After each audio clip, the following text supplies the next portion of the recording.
संपूर्ण महाराष्ट्राला हादरवणाऱ्या आणि राजकीय क्षेत्रात खळबळ माजवणाऱ्या संतोष देशमुख हत्याकांडाला 50 दिवस पूर्ण झाले आहेत। संतोष देशमुख मसाजोग गावचे सरपंच होते। पवनचक्की कंपनी खंडणी प्रकरणात त्यांची हत्या झालेली। या प्रकरणात केज पोलीस ठाण्यात 8 जणांविरोधात गुन्हा दाखल आहे। तर वारंवार आरोप होत असलेले तसंच मंत्री धनंजय मुंडे यांचे निकटवर्तीय वाल्मिक कराड याच्यावर खंडणीचा गुन्हा तसंच मकोका अंतर्गत कारवाई करण्यात आली आहे। प्रकरणाला 50 दिवस झाले तर कृष्णा आंधळे आणखी एक आरोपी फरार आहे। त्याच्या शोधासाठी पोलीस पथकं तैनात आहेत। देशमुख हत्येचा तपास एसआयटी आणि सीआयडी करते आहे। आतापर्यंत या प्रकरणात सीआयडी आणि एसआयटीच्या माध्यमातून जवळपास 150हून अधिक जणांची चौकशी झाली। यात वाल्मिक कराड यांच्या पत्नी, अजित पवार गटाचे जिल्हाध्यक्ष राजेश्वर चव्हाण, युवती प्रदेशाध्यक्ष संध्या सोनवणे, सरपंच देशमुख यांचे भाऊ धनंजय देशमुख यांची चौकशी झाली आहे।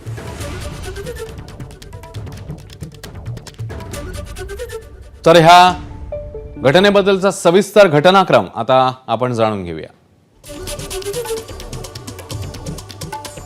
6 डिसेंबर दुपारी 12:30 वाजता अशोक घुले, सुदर्शन घुले, प्रतीक घुलेसह इतर आवादा पवनचक्की प्रकल्पात शिरले।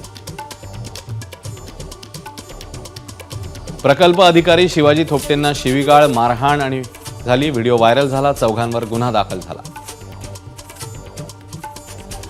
9 डिसेंबरला सरपंच संतोष देशमुख यांचं अपहरण झालं, हत्या झाली। धनंजय देशमुखांच्या तक्रारीवरून 6 जणांवर गुन्हा दाखल झाला।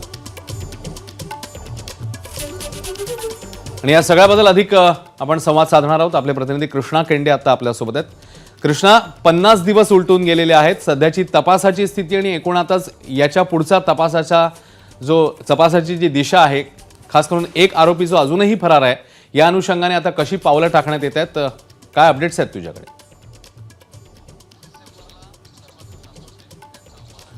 कृष्णा आंधळे नावाचा आरोपी अद्यापही या सगळ्या प्रकरणामध्ये पकडला गेलेला नाही। त्याला फरार घोषित या ठिकाणी करण्यात आलेला आहे। तपास या ठिकाणी सुरू आहे। एसआयटी वेगवेगळ्या सगळ्या प्रकरणात तपास करते आहे। जे मोबाईल फॉरेन्सिक लॅबला पाठवलेले होते, त्यातला जो डिलीट केलेला डाटा होता तो रिकव्हर करण्यात पोलिसांना यश आले आणि त्यासाठीच सुदर्शन घुलेची या ठिकाणी पुन्हा कस्टडी एसआयटीने घेतलेली आहे।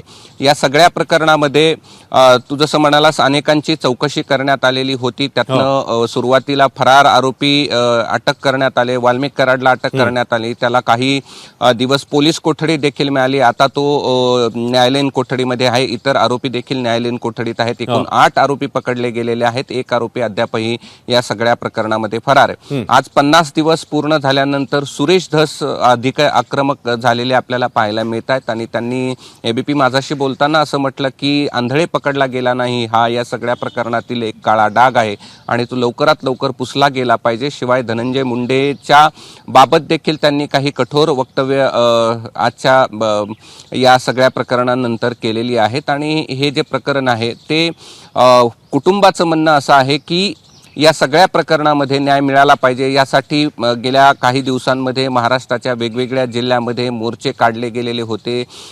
त्यामधून देखील कठोर कारवाई करण्याची मागणी झालेली आहे। आता काही दिवसात या सगळ्या प्रकरणाची चार्जशीट एसआयटीला दाखल करावी लागेल आणि त्यानंतर नेमकं काय काय घडलं, कशा पद्धतीने हे सगळं हत्याकांड घडलं, कोण कोण आरोपी आहेत आणि ज्याचा संबंध नेमका कुणाकुणाशी होता, त्याचबरोबर किती मोबाईल तपासले गेले, या सगळ्याचा उलगडा होईल। मात्र या दुर्दैवी घटनेला आज 50 दिवस झालेत आणि अद्यापही एक आरोपी फरार आहे। अश्विन, कृष्णा, धन्यवाद या सगळ्या सविस्तर माहितीबद्दल। एबीपी माझा, उघडा डोळे बघा नीट।